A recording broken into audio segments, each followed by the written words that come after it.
can I just say one thing firstly? I love the name Eat Sleep Boxing Repeat. Welcome back to ESBR Boxing's YouTube channel. Delighted to be joined by Niall. We were in preview mode for just one of the world title fights happening on this huge bill in Riyadh, Saudi Arabia on November 22nd. We are talking about the WBO lightweight title fight, the vacant title fight between Abdullah Mason and Sam Noakes. But before we get into the preview and discuss a few topics, if you're not doing so already, please hit that subscribe button at ESBR Boxing on YouTube.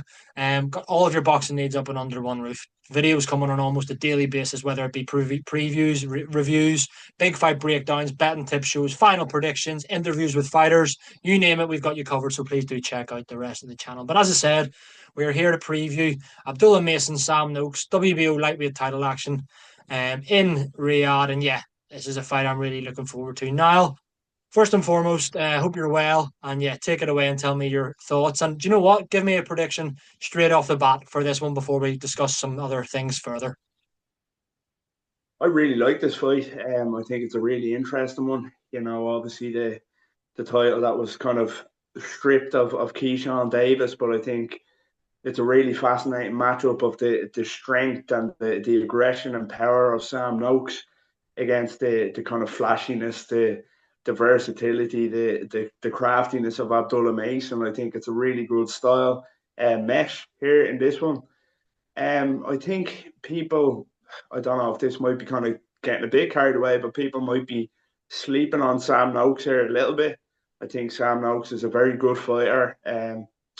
He has done it through the levels of British, European, those kind of stages. And we've seen Abdullah Mason in trouble before. We've seen him get dropped before, get clipped and dropped against worse fighters than Sam Noakes. So I think Sam Noakes can cause Mason problems here, and maybe even drop him again. But I just think it'll be a bit hard to bet against Abdullah Mason just because of those kind of levels in versatility and speed and flashiness. I think he'd be a bit too flash for Sam Noakes in the end and a bit too well-rounded. So I'm going for Abdullah Mason here in a very competitive fight. I think it'll be a real good check for Abdullah Mason, but I expect him to be a future kind of star of the division. So I think he will get it done here on points for me. Yeah, interesting. You make a few good points. Yeah, albeit has been on the deck, Abdullah Mason, but he's looked the real deal. I think in most parties, tricky southpaw. He's only 21, and he's had 19 fights, 17 stoppages. I mean, he's probably not renowned for being a massive puncher, but like you look at his record and you think, yeah, you are quite a big puncher without being concussive. He can dig. Sam Noakes, then obviously he maybe more is renowned as a puncher. 15 knockouts in his 17 wins. But then you look at, like, for example, that Ryan Walsh one. I don't know whether Ryan Walsh just had superpowers that night. Like, I don't know how he wasn't stopped, but like he couldn't get Ryan Walsh out of there or Van Mendy. But they're still two good wins. I think Sam Noakes is brilliant, and I think with the right opponent, Sam Noakes could win a world title at lightweight. But in saying that, I'm also agreeing with what you've said. Now I'm going with Abdullah Mason to win on points here. I think he'll do enough to get. I kind of agree with everything you've said. I think it'll be competitive. I think Noakes will win rounds. Might even have Abdullah Mason hurt, but ultimately I do see the superior boxing, the ring IQ, that southpaw style, and just kind of. I think he's maybe an all-round better fighter. I could be wrong, and as I hope I'm wrong, because we always want to see British and Irish fighters, do well and win world titles. So I hope Sam Noakes does it, but I'm going with Abdullah Mason to win on points, mate. I'm agreeing with what you've said. So there, yeah, our predictions are aligned for this one. But yeah, just a couple of things I want to pick up on. I'll Seeing as both you and I are picking Abdullah Mason, we'll use him for these next couple of questions I'm going to ask you. Where do you rank Abdullah Mason in terms of lightweight? Obviously, he doesn't have this belt yet, but if he does, you got to have him up there as one of the best. Do you think he could be the best? Obviously, we don't know what's happening with Tank, whether he'll ever return to lightweight. We don't know, is Shakur Stevenson moving up to 140 for good? What do you think, when you look at the lay of the land at 135 pounds, do you think Abdullah Mason is right up there? I think he is up there, undoubtedly in terms of talent. And as you mentioned, his age, it's scary to think the ceiling that Abdullah Mason has been so young already. I think he is right up there. There is of course, Shakur Stevenson looks like he'd probably be fighting Teofimo Lopez at 140 if he is to stay there, which could be a possibility. But as it stands now, with Shakur Stevenson being still, a lightweight, I think, you can't look past him. I think Shakur Stevenson is one of the best fighters in the world. So there's no shame in that. There's nobody there's nobody topping Shakur Stevenson. Yeah. You've also got the likes of Andy Cruz, another phenomenal fighter. It looks like he's going to fight for a world title himself in his own right in the next 6 months or so. So that's another man that's going to be hard to beat. But you have to be looking at Abdullah Mason as probably just right underneath that, at that fringe kind of level below these guys. But that being said, if Abdullah Mason goes out and does a proper job on Sam Noakes on the 22nd, that would be a real statement. And I hope it'll get the credit it deserves.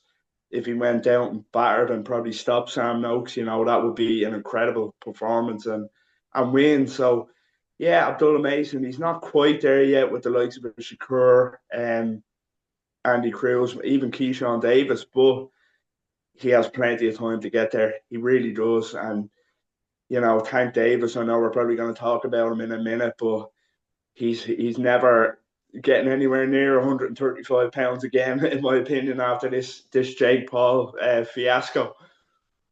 Yeah, I mean, interesting, mate. Interesting. I think as long as Shakur Stevenson still has belts at 135 pounds, I put him as the number one. I think Shakur Stevenson beats everybody at lightweight, to be honest. I think he's that good. I agree with what you said there. Keyshawn Davis again, interesting. His whole hoo-ha on the scales last time, like whether he fights at 135 pounds again, I don't know what the crack is there. He's class. You got to have him up there. As you mentioned, Andy Cruz. I mean, I think he's kind of still a bit of a secret to some, but he is incredible. I mean, I think you got to have him up there. But yeah, I don't think he's number one, but you got to have Abdullah Mason for me right now is top five already. Um, Look good against Sam Noakes and put in a performance, as you said. You're talking top three. So yeah, I can't disagree, mate. We do want to quickly round off just by talking about Tank Davis and like I the whole fiasco, the Jake Paul thing, mental. But if and we're saying that he does, right, just for the sake of argument now, Gervonta Davis is like, do you know what? Actually, I'm going to go back and compete seriously in the ring. I'm going to go back to 135. And he wasn't even a big 135, let's be honest. Like, his natural weight was probably 130. You know what I mean? Like, he's not a massive lightweight. If he goes down and fights again at 135, Tank Davis, do you think that Abdullah Mason could beat him? It's it's such an interesting question. You look at before the Lamont Roach fight, you would have said highly unlikely, especially at this stage. But a post Lamont Roach, Tank Davis is mentally checked out. We can say if he comes back to 135, which, as I say, would be a big weight cut anyway from the weight he's going to weigh against Jake Paul.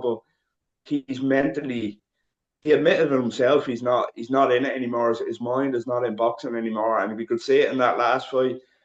And this version of Tank Davis against a young, hungry Abdullah Mason, or even a Sam Noakes, I know you'll catch even more flack for saying that, but even the likes of Sam Noakes, hungry, strong, powerful, Mason would beat Tank Davis, this version of Tank Davis, and I think he could make it quite comfortable. You just can't kind of, his heart is not in it anymore. He's mentally all over the place, to be honest with you. And yeah, I just think it'd be a bad night for him against somebody as young, as quick, as versatile as an Abdullah Mason. I really do. And as I say, if you said that a year and a half ago, you probably would have got laughed out of town. But it's just, yeah, he's finished with boxing mentally. Tank Davis, he really is.